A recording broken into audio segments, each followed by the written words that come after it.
Hi, I'm Josh Carving, and welcome to another Death Battle prediction video. But first, Booster Gold versus Cable. Again, the fight basically went as I had expected with I feel like I've started a lot of the episodes this season off with that, but the research has just been very spot on for pretty much every episode this season. And this one was really no exception. They did go into a couple of the things that they excluded that I did include, like Wave Rider, for example. Part of it coming down to the fact that he ultimately did not need it to win. I do agree with that. Like, a lot of the feats that they put for Booster were way above anything that Cable would be able to manage. And it basically meant that Cable could do nothing in this fight, because he just was not able to get by that shield through, like, any method. The animation was good. I liked it a good bit, though it does have probably the worst hand-drawn element in a long time. That T-Rex looked rough. It did not look good. But yeah, that's basically all I've really got to say for that one. It was a good Marvel versus DC fight. Again, my issue with Marvel vs. DC fights is the run-up section as opposed to the episodes themselves. I tend to be fairly entertained anyway, even if it is a Marvel vs. DC fight. But moving on, we now have Kakashi versus Obi Wan Kenobi. So, as I predicted before, well, I knew we'd be getting it for this one. Very happy that I predicted it, and very happy that this fight is here. So, it's actually a really interesting fight. There's a couple different aspects of it that more or less indicate who's going to win. I don't see why people are taken off guard by this fight, like they don't see the resemblances between the two of them. I mean, Star Wars and Naruto, in and of themselves, are, like, really, really close in terms of narrative, to the point where, like, you have a lot of characters who fulfill the exact same roles. Like, Obito is, like, Darth Vader. In this case, Kakashi is the Obi Wan. Like, just there's so many parallels that I've seen, like, a chart where it, like, indicates everything that, like, lines up, and it was actually pretty entertaining to go through with just how much lined up. So in this case, it's the mentors who trained one student who went down the path of darkness and then ended up training another who was the one who defeated them. Those being Darth Vader and Luke Skywalker, and then Sasuke and Naruto. Ironically, both of the students of darkness have been in Death Battle before and lost, while both of the good students won. So that's kind of a funny little meta parallel as well. But in terms of how the fight actually goes, it's going to be a really, really, it depends. This one isn't as clear-cut as any other fight this season, I would say. This is the closest fight, just from a raw... The stats aren't necessarily close, but there are a lot of factors at play. So the main one, and the one that I think everybody is kind of, like, curious about going into this, is whether they're going to be using the Legends canon, or just sticking to Mickey Mouse canon. Based on my tone, you can probably tell that I would prefer that they use the expanded universe, because, let's face it, the Disney canon has not actually given anything for Obi-Wan in replacement for what was cut out. So, to use the Disney canon would be to just gouge off a ton of Obi-Wan's content without actually having anything there. It's not like choosing between two versions of the character. It's more like just choosing one that has stuff and one that does not. Like, I'll be quite open. As it stands, if they use purely Disney Obi-Wan, he loses, guaranteed. Like, they're about almost even in speed, but then Kakashi ends up being a good chunk higher in terms of power, and I'll get into how some of the abilities all stack up and stuff in a moment. But then if you have the Legends canon, it becomes a lot more comparable. So I will go through the stats of this one. First and most important one, I think, in this case, for this fight especially, is speed. Because of a lot of the abilities at play here, there is a good amount of speed that's going to be important, most notably for Kamui and actions like the Shatter Point, things like that. So for speed, Kakashi, when they last put a Naruto character in Death Battle, which was just at the end of last season for Might Guy, they placed Kakashi at, I think it was Mach 4000 or something like that, from the Lightning Deflection feat. And I'm curious if they're going to keep him at that, because I do know that there are other feats that put him a good bit higher. There's some relativistic ones that he should reasonably scale to. If they just stick Kakashi right at Mach 4000, Kakashi's fucked. Like, he does need those higher speed feats. There's a couple ones, like, for example, it was, if I recall, it was facing a character who, it was, I think, Sasuke, who reacted to a light speed attack. The feat came out to like 1.2 times the speed of light. So it was just above the speed of light, which is pretty similar, if a bit lower, than what Obi Wan has. And yeah, Obi Wan actually does have a good amount of light speed feats, even in the Disney canon.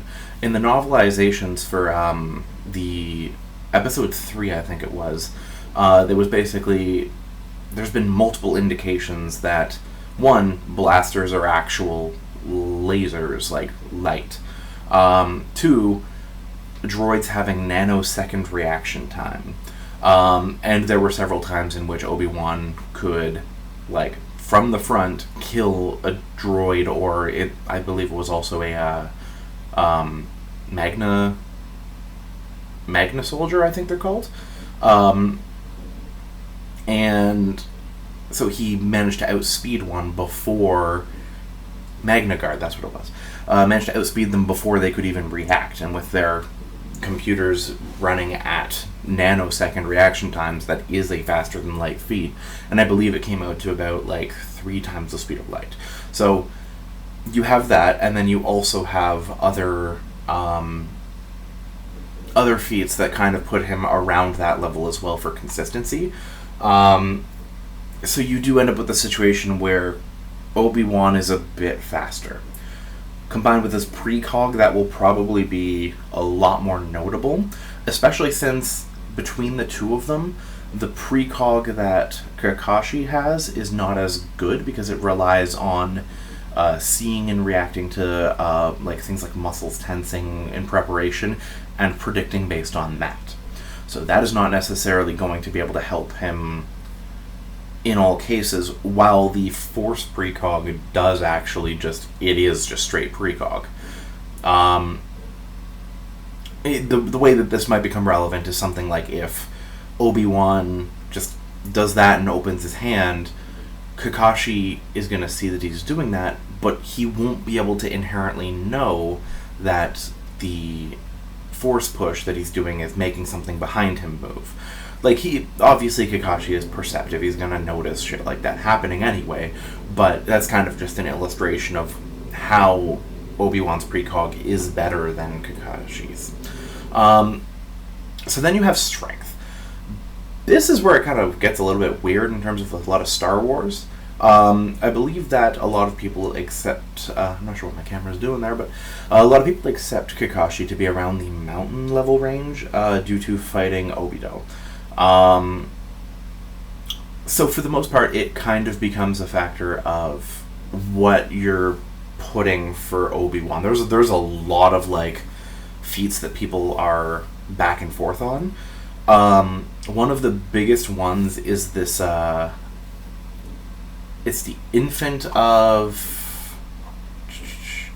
I can't recall exactly what the name was, but there was this like explosive thing that was going to blow up a planet, and a weaker Jedi than Obi-Wan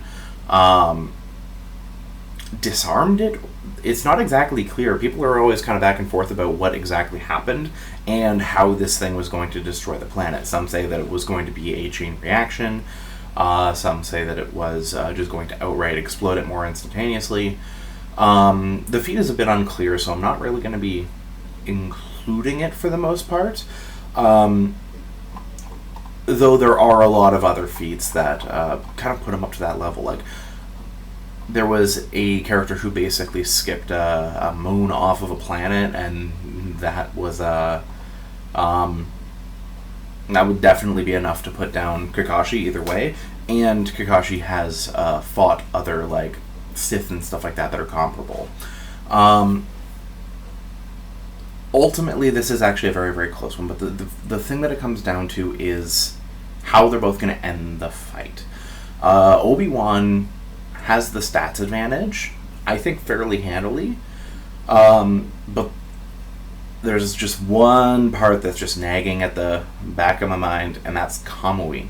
So the Sharingan is going to be able to copy the fighting styles. Not going to be able to copy the Force, because that's kind of like its own whole thing. There's no way that would be included as being able to be copied.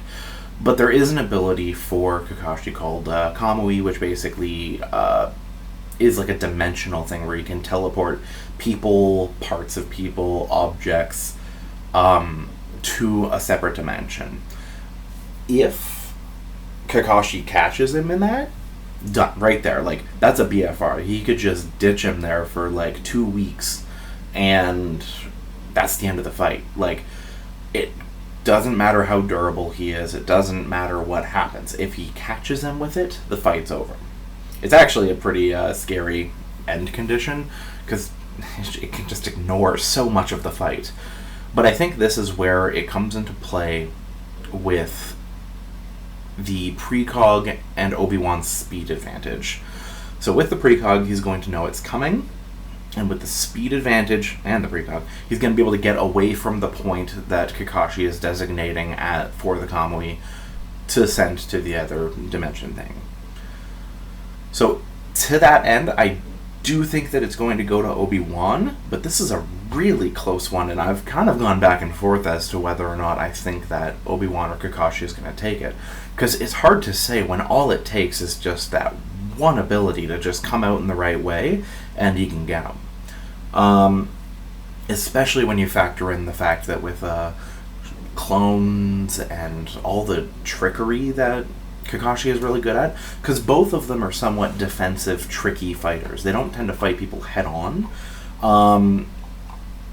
which is kind of, like, ultimately the breakdown of it is that I think Obi-Wan is just going to be able to outstat, evade anything that becomes prevalent, and take down Kakashi before he's able to get Kamui'd. Because it's kind of the only thing that's really going to do it here. And it does also come down to the fact that chakra reserves are finite. He will run out, especially if he's using Kamui a lot, which is a very draining ability for him. While the Force, you don't really get exhausted using the Force. They can generally just keep using it. It's kind of just like an omnipresent ability. It is a very tricky one, though. I'm only... my biggest fear is Kamui. My second biggest fear is that Obi-Wan's going to get poked in the butt, and I'm not okay with that. So, that's basically all I have to say on this one. Of the one thing, their mind tricks are pretty much going to be useless on each other. Both Genjutsu and Jedi Mind Trick are not going to work, because both the Sharingan and Jedi Mental Training will absolutely nullify that shit. Though I have seen a decent argument that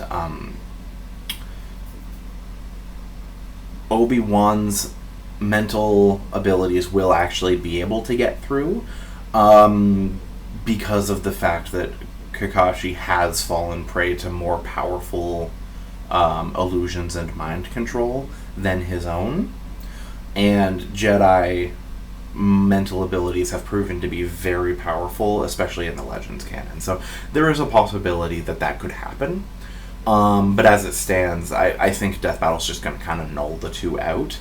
especially when you have a fight with this much going into play here. So, I will see you guys for the next one, and have a good one.